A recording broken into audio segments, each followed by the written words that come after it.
Good evening, everyone, and thank you for watching the Barre Beat podcast, streaming live to 802 Scoop from the Inside Scoop Studios, Main Street, Barre, Vermont.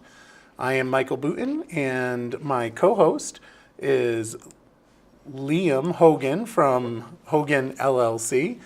Good evening. How you doing? Good. How are you?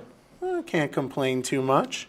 We're pretty excited to have with us Senator Scott Beck, and we're doing this via Google Meets for the first time, folks. So we're very excited to introduce Scott Beck, Senator Scott Beck from Caledonian, Essex, correct? Just Caledonia. Oh, Caledonia, sorry. I've got 11 towns in Caledonia County and 1 town in Orange County. Nice. Well, I really appreciate you joining us on Barre Beat. I know that there's a lot of folks that are very interested in learning a little information about the redistricting, and you are certainly 100% at the forefront. I've been watching some of the redistricting and seeing how you're representing your area is super awesome. And just wanted to, bring you on and give us a kind of an update. Okay. Thank you, Michael. So, my involvement in education policy and finance goes back quite a ways. But most recently, since July, I was assigned to serve on the Act 73 redistricting task force. And Act 73, just for your listening audience, was an act signed into law by the governor in June, and it made a significant change to the Vermont education funding formula that is contingent on redistricting occurring in the state of Vermont by FY29. And so this task force that I was assigned to was the first step in that redistricting process, and to recommend up to 3 maps of how Vermont's 119 school districts and 52 supervisory unions could be more efficiently organized to provide kids a better education, more opportunities, and to do all of that in a more efficient way so that more of the dollars that Vermont does spend actually get to the kids and aren't tied up in too many administrative units. In part of that bill, you were also very instrumental in that process as well as creating the bill, correct? You were on the... That is true. Yeah. Where I sit on the Senate Finance Committee, all education financing in the Senate goes through Senate Finance, much like it goes through the Ways and Means Committee in the House. So I was very involved in that, and I have a very close colleague working relationship with the chair of Senate Education and the 3 Republicans on that committee, the chair being Seth Bongartz. And so, I was very involved all the way through. I was on the conference committee, which negotiated the final deal before it went back to both the House and the Senate for approval, and then ultimately the governor's signature. And it's my understanding that bill started off from the Republican side, where Phil Scott had basically given us a pathway forward. And as you know, the bill was gutted originally, and it was full of stuff that I personally think was kind of made from all the unions, right? Not the unions, but the V's. Is that the Yeah, terminology? Yeah, the education associations, yeah, statewide education associations. Yeah, and yeah. It was introduced by Representative Tooth from St. Albans. If back then it was the governor thought that there should be 5 school districts. Excuse me, and that of course that's how it was introduced. It did have a foundation formula, and then the House Education Committee got to work. It went through House Ways and Means, eventually ended up on the floor of the House where it really struggled. It didn't really even have the votes without some heavy lifting.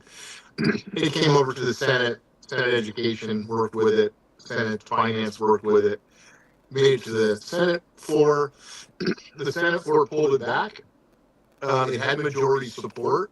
However, the Senate Democrats, who are the majority party, were not comfortable with how much Senate Democrat support it had. So it was pulled off the floor. It was renegotiated, sent back to the floor, where it passed with more Republican votes than Democratic votes, and then, of course, it went to the conference committee, which received a lot of attention. yeah.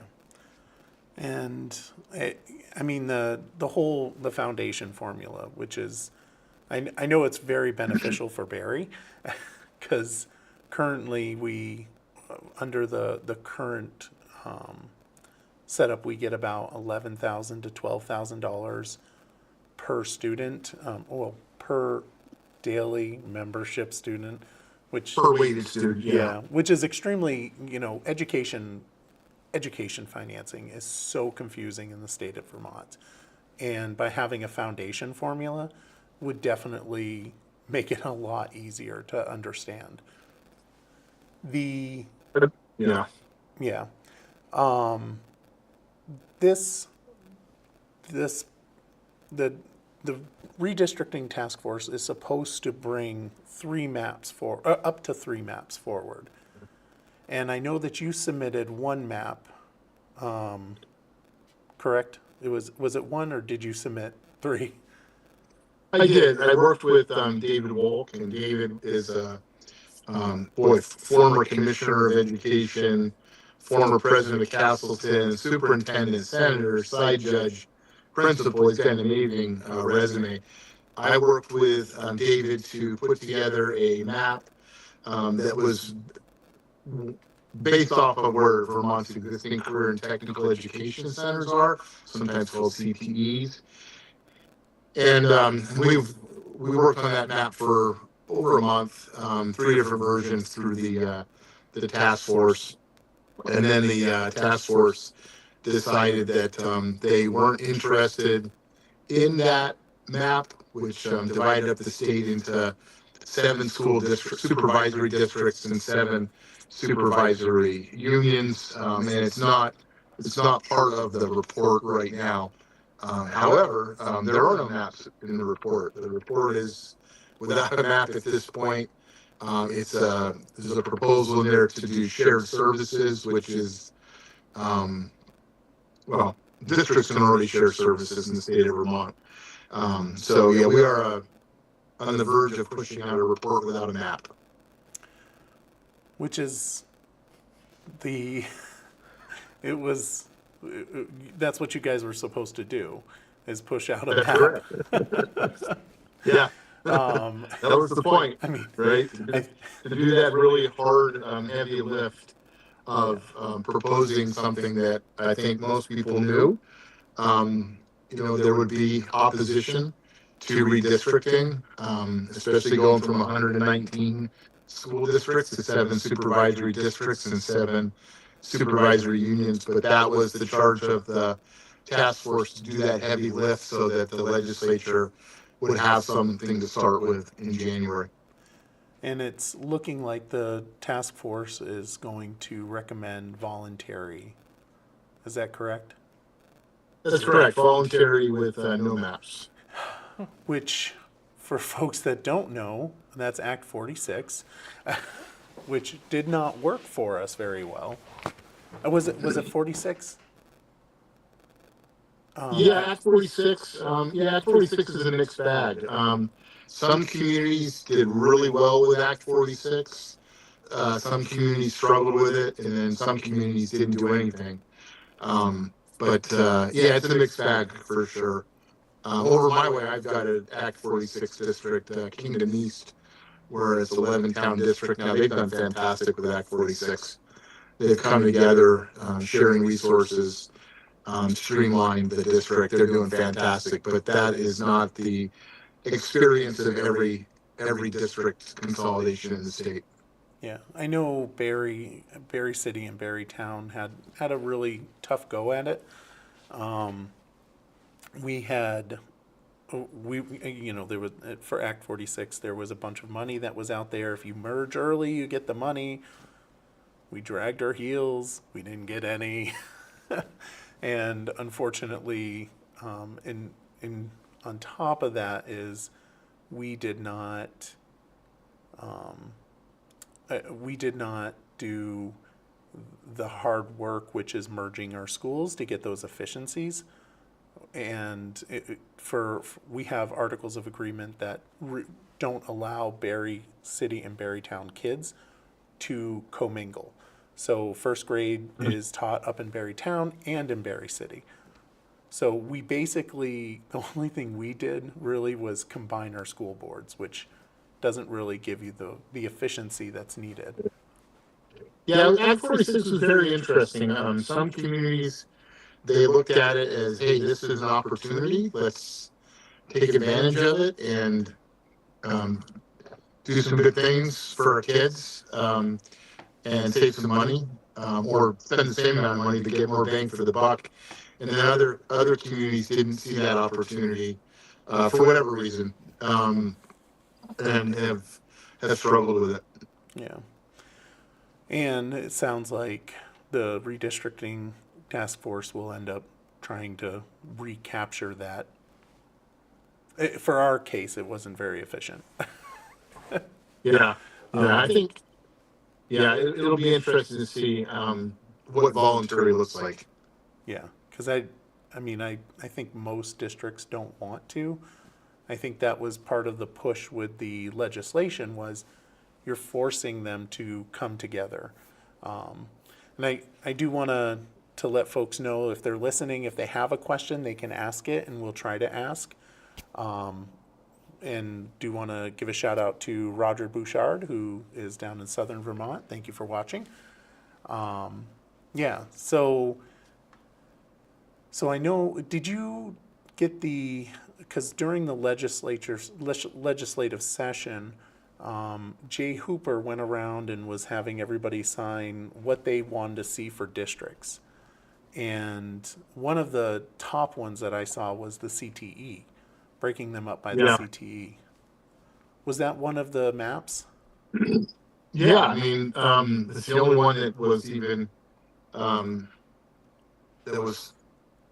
was considered all the way through the task force. Yeah, the CTE organization around CTEs is an idea that has long been discussed in the legislature, and so that's why Dave and I took a poke at it to see, okay, if we did organize the state around our CTEs, what would that in fact look like?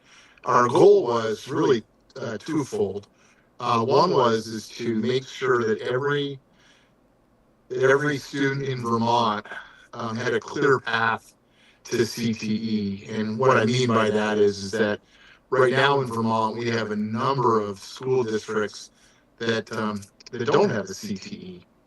And so for their kids to get to a CTE requires money to be taken out of the school district's budget and sent to the CTE. And not all, but in many areas of the state, that proves to be an obstacle to kids getting the CTE. So we're trying to solve that problem. And then the other, problem, not a problem, but the other situation we're trying to accommodate is to ensure that that all of the districts in Vermont that currently have school choice, for whatever grades they have school choice for, that was maintained across the state. So those were the two big things that we were trying to accommodate in that plan. I think we were able to accommodate them, but in the end, it would require a significant, amount of consolidation, and that was something that the majority of the members in the task force decided was not something that they were willing to support. That's too bad, especially since it was supposed to, that was the whole mission. That was the whole point. Yeah. I'm sorry you've had to spend all that time, and if you guys end up with just supporting a voluntary merger, I feel bad that. It's not over yet. We have one more meeting on Thursday, so Yeah. maybe we can pull it out of the fire. I hope so. I hope so, because I certainly would like to see a recommendation from the task force. It would make me feel, a lot better about what the legislation I support. Which, regarding that, if the legislators do not support this legislation, like if they don't support a map, if they don't vote on it, what happens in that case where we don't move forward with a map? Well, under Act 73, if the redistricting does not occur, then the foundation formula does not go into, does not happen. But with that being said, I think map or no map, that there's going to be another comprehensive education bill. And so I don't really think of the foundation formula as being lost or some other mechanism to accomplish the same goals. But so I think it'll all have to be dealt with again in another education bill this year. And that the foundation formula that was set up, it was set up so that it wouldn't rise because one of the problems that we have in Vermont is our taxes go sky high with the current formula. It just randomly pops. Whereas under the legislation that was passed last year, it would only go up at the maximum of like around 2.5% annually. Because it's connected to, it's not PMI. An inflation index. Yeah. Yeah. Yeah, I mean, I think that's the big shift in the foundation is that right now the growth in education spending and the growth in the taxes that need to be collected is basically a decision that is made by voters on school district budgets across the state of Vermont. And for many years now, that has been growing much greater than inflation. The last 3 or 4 years, it's been exceeding inflation by 3, 4, or 5%, and that's what's really it's really tough for taxpayers to deal with that.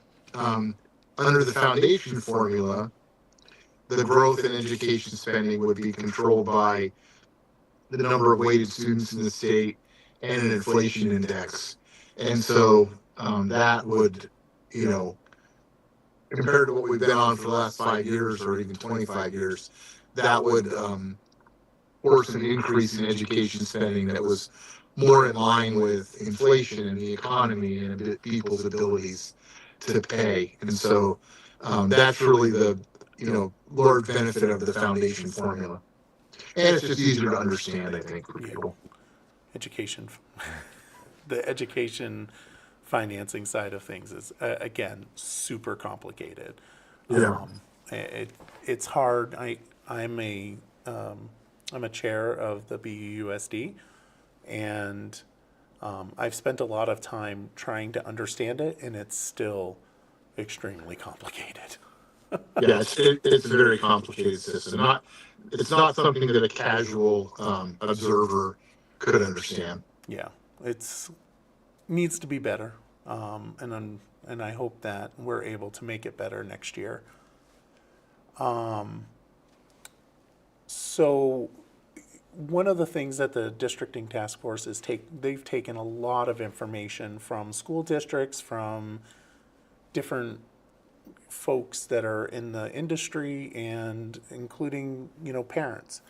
What can you tell me what you think the thing that bubbled to the top of those comments and suggestions besides don't change my school district? Yeah, I mean, I think that there were really two things that we heard a lot. One was is that parents that are from districts where they have choice, in whichever grades they have them, really want a system going forward where that choice is maintained. And so our plan did that. The other one is a little harder to accommodate, I think, given the direction that Act 73 and the task force was charged with, is that there are a lot of people out there that want to keep their 119 school districts, and they want to keep that situation, which is not what the charge was for the task force, and so that was a little difficult. And then you have to pick through. The education associations follow this very closely. They mobilize their people throughout the process, and so have to figure out how tied to 119 school districts is Vermont as a whole. How much of it is from a small group of people that are very interested. Maybe they speak for the majority, maybe they don't. Kind of hard to figure that whole thing out, but those were probably the two biggest themes. So, and I won't keep you much longer. What can your average citizen do to help this process? Well, I think that your average Vermonter needs to. I think what we need is a funding system that is going to grow at a rate that Vermont taxpayers can afford. I think they need to be very clear about that. I think the other thing that they need to be very clear about is that that we need to have the options and opportunities that our kids have, that they need to be appropriate for what kids at these grade levels need. We hear that a lot from kids, that they want options, they want opportunities. And I think there's real questions as to whether 119 school districts can deliver that to kids in a 21st century world. And so I think taxes that we can afford and options and opportunities that benefit our kids are the two most important things. All right. Well, I do want to say thank you for coming on a short notice. I messaged you last night and you were like, absolutely. It goes to show that, you're there for your constituents and for those of us in Washington County as well. Do you have any final comments? No, just just want to wish everybody happy holidays coming up, and hope everybody's got their wood pile all put together for winter. Winter is one of those things that Vermonters do together. Hope you're all set up for winter, and I hope you guys all have a good holiday season over in Washington County. And we hope the same thing for you in Caledonian County as well. All right. Thank you, Michael. I appreciate it. Thank you, and I'll see you in January. Definitely. All right. You have a great day. All right, folks. Well, we do want to say thank you. We're actually going to go into a commercial that's what we're doing now. Right. Before we finish off and get more into our local side of things and our normal show, but we did want to give folks the opportunity to learn more about the redistricting and have Scott Beck on for him to tell us that. Yep. So with that, we'll get right on over to the commercial. From your logo to your look, Yipes brings your brand to life. Need custom shirts, eye-catching signs, or full-color vehicle graphics? The crew at Yipes have you covered with screen printing, embroidery, full vehicle wraps, and all your custom designs that make your logo stand out anywhere. And when it's time to take care of your ride, Yipes, Barre Beat Sons is your go-to for remote car starters, spray-on bed liners, auto accessories, and general maintenance that keep your car fine-tuned and looking sharp. Yipes, Barre Beat Sons, local, creative, and ready to serve. Visit us at 439 North Main Street or give us a call at 802-479-0055.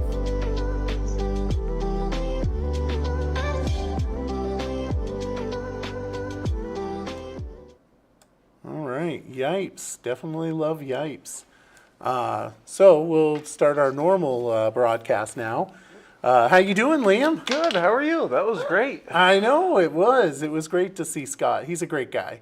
He's definitely a awesome. great guy. And now you know Scott Beck. Now we know Scott Beck. Yeah. I'm getting the whole gang, the whole tour. Hey, last listen, few weeks. I've now figured out how to do remote. Maybe we'll start doing that more often. Possibilities are endless. It is. We could possibly have people call into the show, which would be kind of scary. Call in with questions. That'd be cool. That would be cool, but also kind of terrifying. Terrifying. Yeah. Most definitely. All right. Well, anything from Barrytown? Not that I saw. I knew we had last night. Since we had Scott on, I wasn't sure how long. Yeah. So I'll have that next week. All right. I'll look.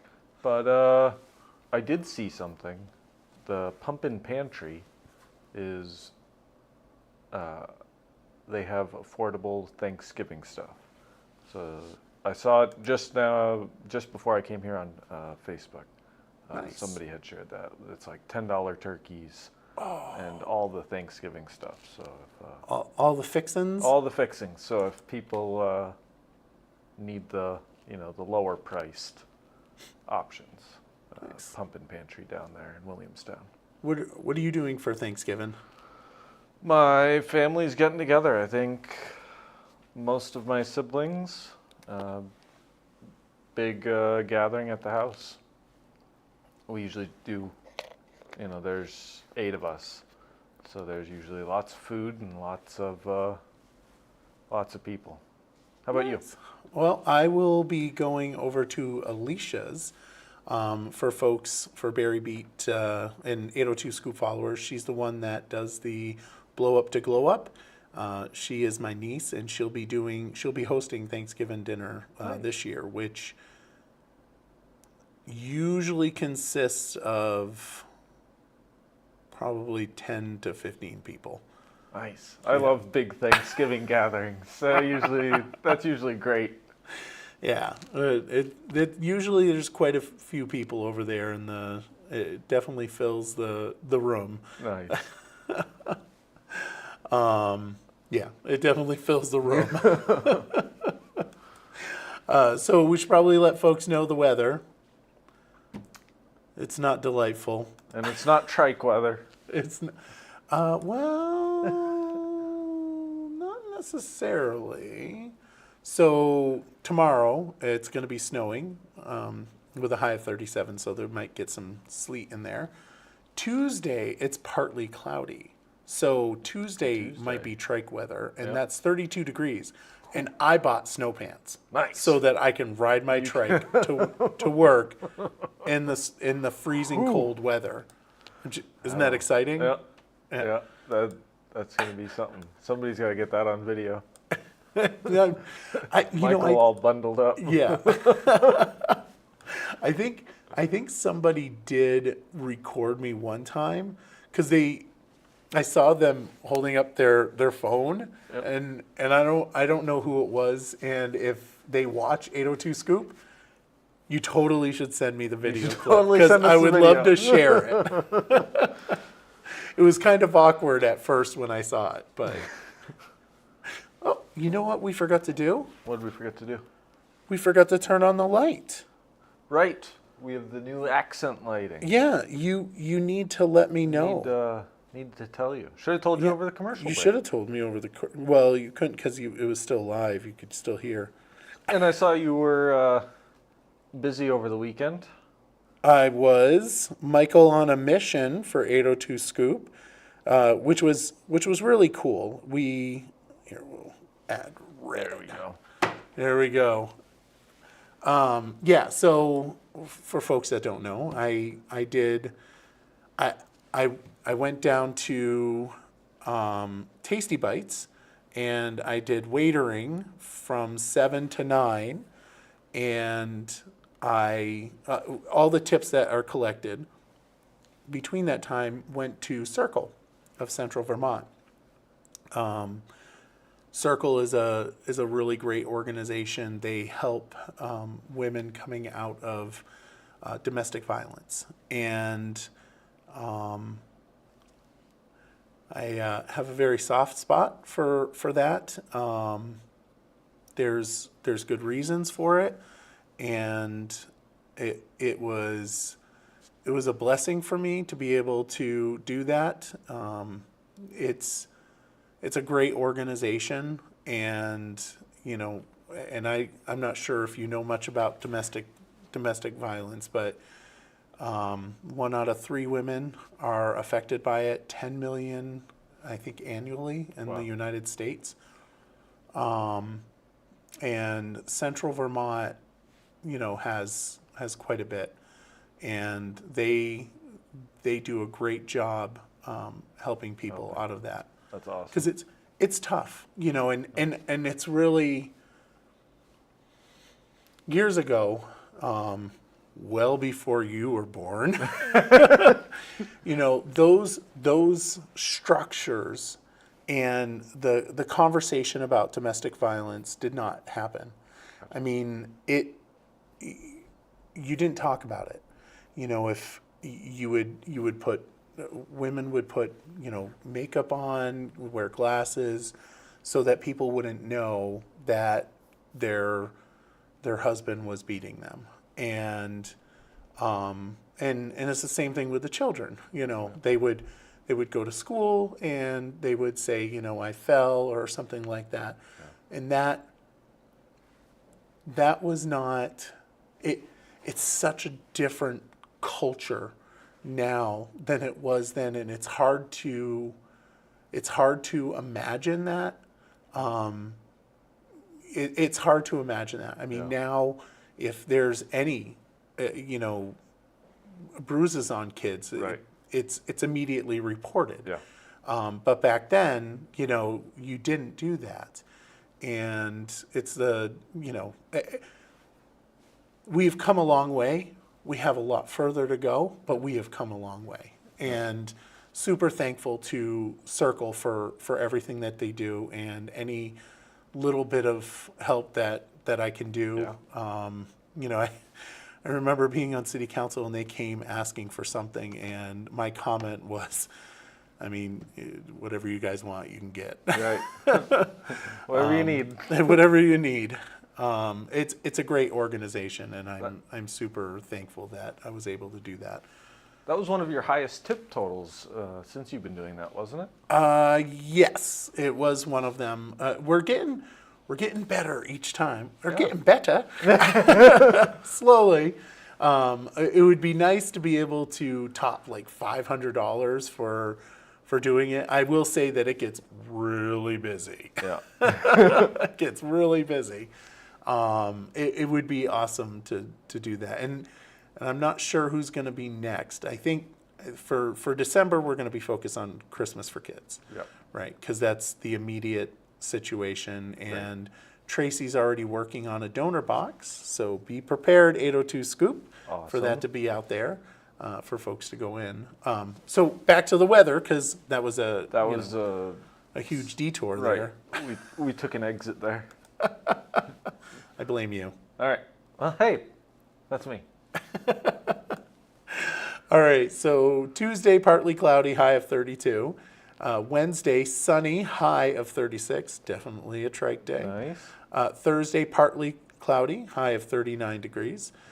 Friday, mix of snow and rain, 37 for the high. Saturday is going to be rain, high of 39. Woo-hoo. Sunday, partly cloudy, 39 degrees. And Monday, partly cloudy, 39 degrees. So such lovely weather. Yeah. Are you that's- excited Yeah, for the that's lovely weather? 39 degrees and partly cloudy. That might be sitting on the patio weather. Yeah, you think so? Cup Well, of- 39 degrees, yeah, probably. Cup of hot coffee, you'd be all set. Well, on Monday it's supposed to get up to 48. Hey, there you go. Maybe on Monday, take the day and sit on the patio. I think I need to move down to Virginia. Oh yeah. Is it warmer down there? Oh, yeah. Yeah, I can usually, during the Christmas vacation is usually when I go down, and I'm able to take the top off on the Jeep. Nice. Yeah, Nice. yeah. Because you have a real Jeep. I have a real Jeep, yes. Which, by the way, Jeepmas is coming up. So, folks, just so you know, you'll be able to see and that's posted on 802 Scoop. Make sure you watch the page and get the details. All right, so City Council. Yep. So, for Tuesday night, there's going to be authorizing the first contract of $356,000 for the DPW. DEW is going to be the construction management for the work up there at DPW. Nice. Yeah. Progress. Yes. Well, the bond passed, so that's right. a positive thing. So O'Reilly's must be moving out up there pretty quick. Yep. They're going to have to move out once they start working on that. So we're going to see dominoes start to fall there. Wow. That's Well, nice. I hope not. Okay, maybe I'm that was assuming they will find another location. I think maybe that wasn't the right word. No, but- that wasn't the right word. So I think they have plans, Yep. and I think that it's worked well in their favor. For sure. And I can't remember if Tom talked about it. Didn't Tom talk He about did. I it? think he said somewhere. Didn't he say somewhere in Berlin? Possibly, I can't Berlin. remember. But I can't Either wait to way. see what they're going to do with it. Yeah. Oh, you mean the DP make it Right. I can't wait to see how it's going to change. I go by there every morning, so Oh. it'll be fun to watch. Well, maybe what we should do is have you go up there and go live. There you go. You gonna do that? Sure. So Bear in the Woods Yep. is saying that they're moving it up by Shaw's. That's right. I think Tom did say that last time. Thank you for letting us know. I have a terrible memory. I can't remember anything. I'm like Dory or not Dory. Yeah. Yeah, Dory. Dory. She doesn't remember Dory. anything. She doesn't remember anything. It's a gift. It's a blessing and a curse at the same time. So sometimes you can offend me and I just forget about it. But then there's some times that I do remember. Depends on how many times you slight me.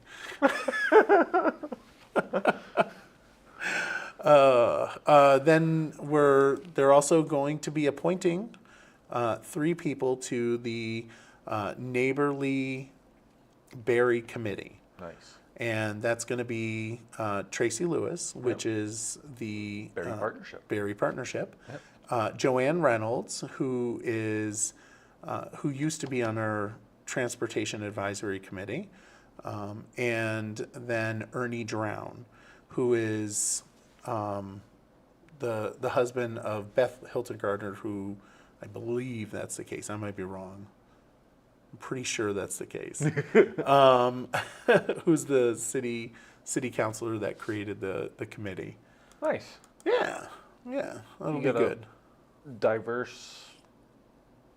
A wide ranging of people there. Yeah, I think the committee can go up to 5, or maybe it's 9, between 5 and 9. I Yep. can't remember. I'd have to go back to the documents. That being said, the next thing that they'll be talking about is nuisance ordinance. Now, this is very interesting. So, years ago when I was on city council, I had looked into this. There's a nuisance abatement law in New York that is basically what this is. And I was going to try to get it to work here, and I just never did, and shame on me. But, so they're pushing it forward. And what it does is it affects properties that that have frequent calls of service from the police department. So, you've got your crackhead up the street that's constantly, getting the police called, and they're getting cited for selling crack out of their house because we live in Vermont and that's okay. Yeah. Come on, Michael. I know. Yeah, who doesn't want a neighborly crack house, I don't know. right? I have yet to meet someone. You've yet to meet someone. It's not funny. No. It's not funny, No. and it's really frustrating, especially for those people that have the crack house up the road. Yep. Extremely frustrating, and they feel held hostage For sure. by those people. Yeah. And it's a problem, and it's a legislative problem, it's a judicial problem, and it's a prosecutory problem. Right. And until we fix all three of those, we're not going to be able gonna- to really get the problem taken care of. You've got to get good laws on the books. Yep. You've got to get good state's attorneys, and you've got to get good judges. And once that happens, we can fix some of this insane stuff that's been going on. Like, I'm selling crack out of my house and I get a citation. I'm back on the streets within like 5 minutes. Yeah. Not okay. No. Not okay. But the nuisance Yeah. Oh, yeah. So should help. correct. So what it does is if the police are called to a property 3 or more times in a 90-day period, and citations are because they have to be legit, right? Like you can't have. I'm going to make a reference, and you're not going to get it. Kravitz, right? Kravitz. You don't know who I'm talking about. Bewitched. Nope. You don't even know what Bewitched is. Kravitz. Kravitz. I think it's Kravitz. Somebody drop in the comments the name of the nosy neighbor across the way from Bewitched's house, Samantha's house, and you don't even know what it is. I don't. She twiddled her nose and magic happened. She was a witch. Oh. Wish I could do that. I wish I could do that too. That sounds cool. Also put in the comments whether or not you want Liam to watch the entire series. Because I think he should. I'll send you a couple links. Liam's homework for the week. Yeah, learn about Bewitched.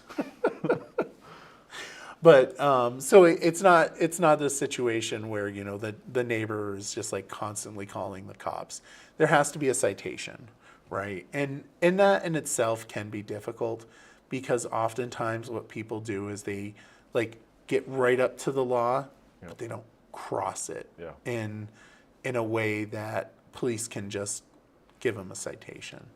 But the most important thing is that this is in addition to other initiatives that City Council is doing. And this City Council is really serious about public safety. Right. And I'm very proud because the councilors that, and the mayor that's there, they're great people and they're working hard to fix our community. That's awesome. I agree. So the penalty is the property owner would get fined $250, Yep. and for the first offense, and then second offense would be $500. It's It has to make a little bit of a change.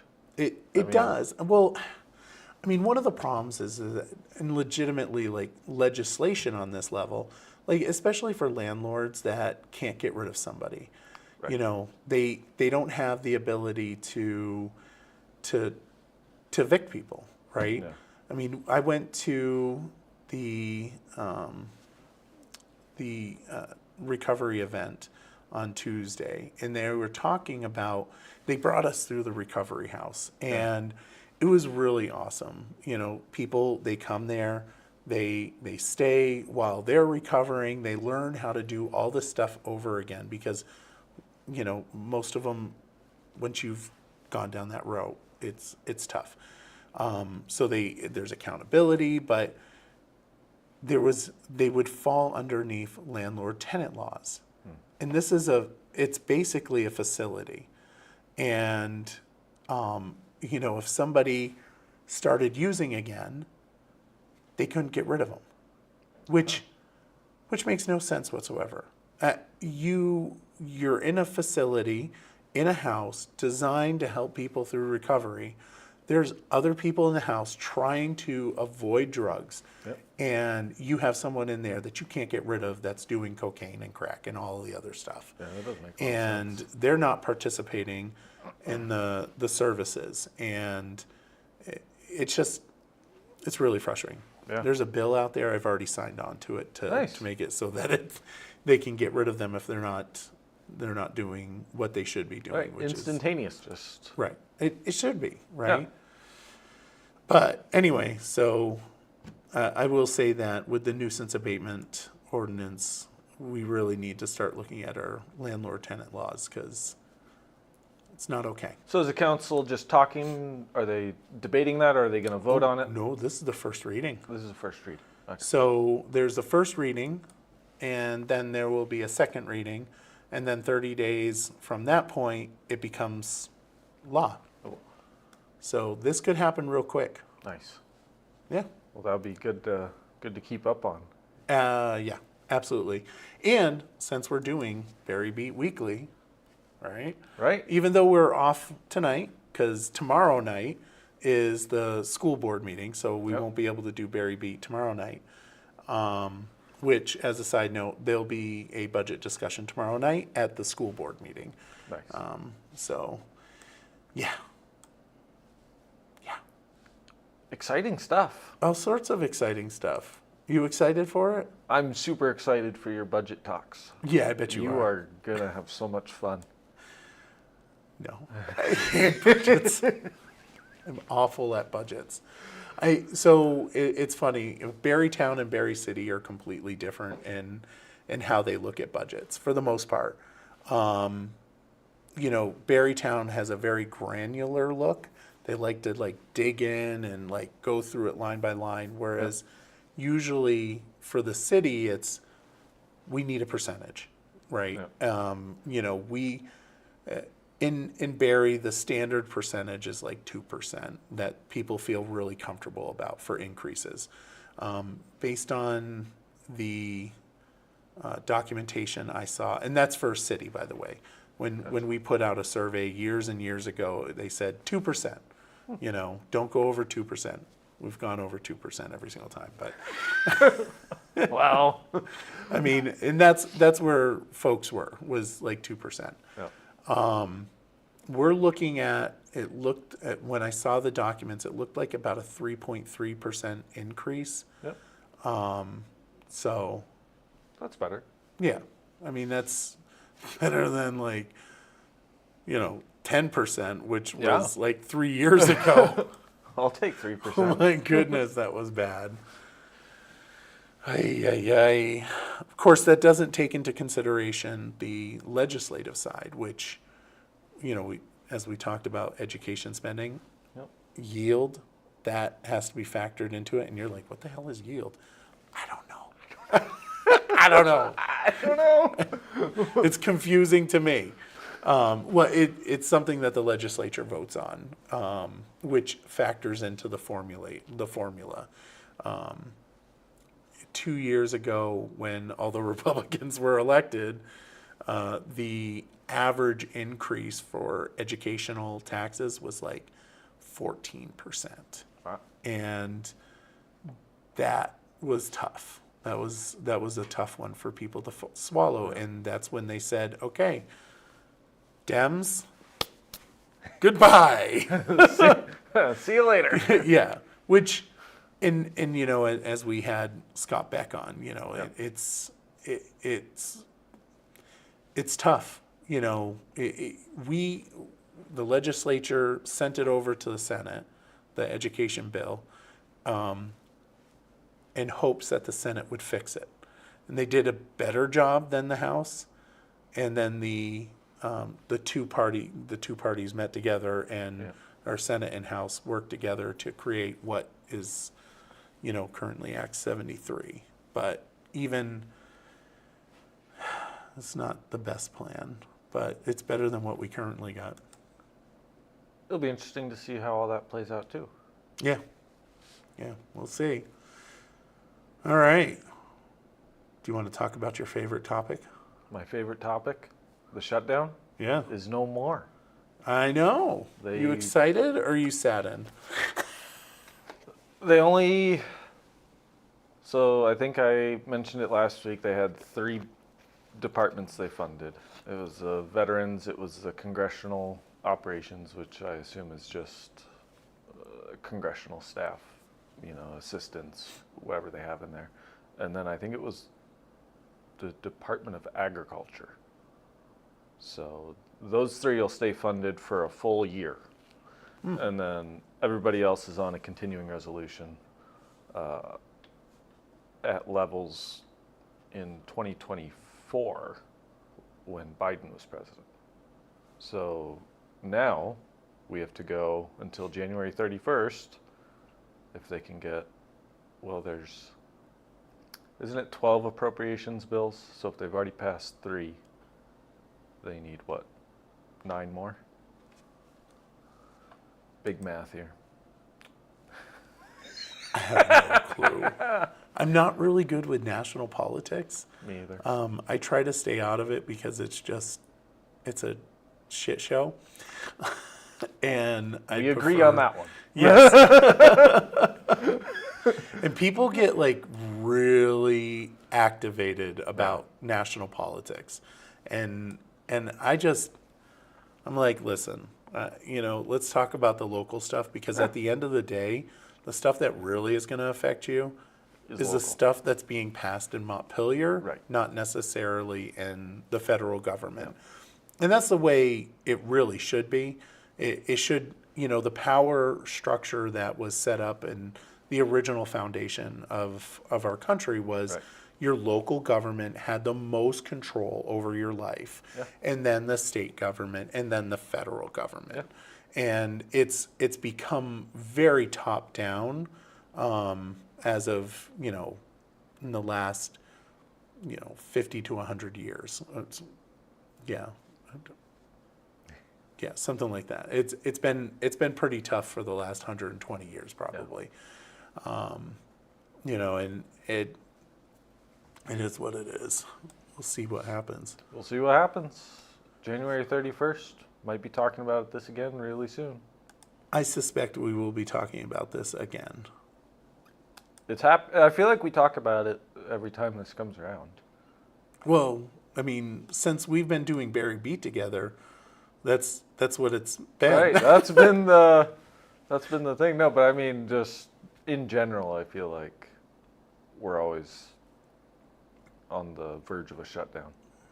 Yeah. It happens a lot. Usually it's taken care of. But man, people really hated Trump. So and it's so bizarre. Like what was accepted was what was pitched like 6 weeks ago. Right. All they did, from what I read, all they got was a promise to a vote Which, for the ACA subsidies. and you know what? That they'll get that. They'll get a vote. Right. They'll But I get the don't- vote. I mean, I don't understand the point. the problem with the ACA issue is that it didn't do what they promised it was going to do. I Right. mean, there's not a single person that can tell me that healthcare has gotten better since ACA. There's nobody that can tell me that. Nobody. No. I mean, has it for you? No, I mean, No. since I've Well, been, you're still young, so Right. you can still qualify because you're not even 26 yet, right? I'm 27. Oh, I you're was just 27. kicked Oh, off you were of, just kicked Medicaid. off. But Okay. recently, since open enrollment started, I did find, they call them catastrophic plans. Yep. So if I'm literally dying, maybe it can help me a little bit. And I got that, and then there was a federal, and don't hold me to this, a federal premium tax credit. Federal premium tax. Federal credit. premium. It was a federal premium something. Anyway, The plan was originally going to be like $900. That premium for the plan I got. This advanced tax credit, whatever I qualified for with my income and all this other stuff. I went and I did this whole thing at work the other day. It was fantastic. So I got a catastrophic plan, and I'm only going to pay like $1.21 every month because of that tax advance, whatever you call it. So you're paying $1.21 for your health care? For a catastrophic plan, the out-of-pocket deductible, the deductibles and everything is ridiculous. But at least I have. What's the deductible? I'd have to go Oh, look. I'm sorry. This is really not my business No. to be asking you on live. I don't care. It's like $1.50 for like a month. Meanwhile, like I was talking to somebody and they have to pay like $2,300. Well, that's why I want to remember the name of whatever the heck it is I got. It's I can't remember, the federal, I can't remember what it is. But it's to help people pay for their premiums. It was really cool. That's probably the one that they're going to vote on. The one they're going to vote at, yeah. My luck. Discontinue. They're just going to, yeah, see you later. I'll be honest with you, more than no offense, I'm willing to bet you that the people that are having to go through this process with the ACA are probably thinking, $1.50. Mother. Ay, ay, ay. I was just happy I got something. I've been without, well, I turned 27 this year, so I've been without almost for a full year. So I was just happy I was able to get something, Yeah. even if it doesn't cover everything. Did you look into Catamount? No, the one I got was a Blue Cross Blue Shield. Yeah. But healthcare in general is just, health It's insurance in general is just super expensive. I have the answer. To make it cheaper? Yep. Nice. And public option. Well, come on, Michael, do that. I would, but I would not get the support from the rest of the folks. Because it's radical. It's Right. very radical. And I think that, and I probably will be submitting not necessarily a bill for it to go into place, Right. but a study. I think that my idea, which I can't, I will get a lot of hate for, because I think that we could do a public option, Yeah. but it would have to be a high deductible plan that includes an HSA, a health savings account, Yep. and it would roll out. It would roll out to state and local employees first, to give the actuary tables the foundation to also include like business owners and their employees, and then roll it out as you go. Make sure that the system doesn't collapse under the weight. And yeah, but you're responsible for your bills under that deductible, Right. because you'll have to have an HSA. But That's not as radical as I thought you were going to say. it's pretty radical. From a Republican, it's very radical. It's Gotcha. very, very radical from a Republican. Yeah, it's very radical. Maybe I'll work it out with legislative council and then pitch it and see what happens. See what happens. Yeah, it's just a study. It's just a See what study. sticks to the wall. Yeah, you know, you know what? There's somebody recording this right now, and they're like, "I'm going to use this against Michael come next year." That's okay. I stand by what I say. Me too. Just saying. Yeah, right. Yeah. Yeah. Liam wants to pay that extra $2,000 a year for this plan. Yes. I'll be your first, the first one on it. We need the younger folks. Us Michael. older people need you younger folks. Michael's guinea pig. Well, no, I mean, the actuary tables would require younger folks to buy in, because you subsidize the older folks. That's how insurance works. So For example, for life insurance, you have to have a good mix of younger people and older people. Otherwise, it just doesn't work because you have to have that. Has to be a way to pay out those claims. Gotcha. And you do that by the people that are paying premiums in. So, yeah, Fun stuff. all sorts of craziness. Yep. Healthcare sucks. But I will say this, not as much as universal healthcare. Because people in universal healthcare die from prostate cancer. And that kind of stuff under our system, we have our healthcare is really good, especially if you can afford it. But, you know, How if many you people can't, can do that? huh? I said I can't afford it. Yeah. And I'm lucky I work for a place that offers it, so. And not only offers it, but has a doctor downstairs that I can go to. You just have all kinds of, I get perks. yeah. All right. Have anything else? I don't think so. I think we covered everything. I think so too. We covered education, we covered healthcare, We did. we reported the shutdown was over. Yep. All right. Well, I guess in that case, I guess we'll just say thank you everyone for watching the Barre Beat podcast streaming live to 802 Scoop from the Inside Scoop Studios. And we hope you have a lovely evening. Stay out of trouble and stay warm.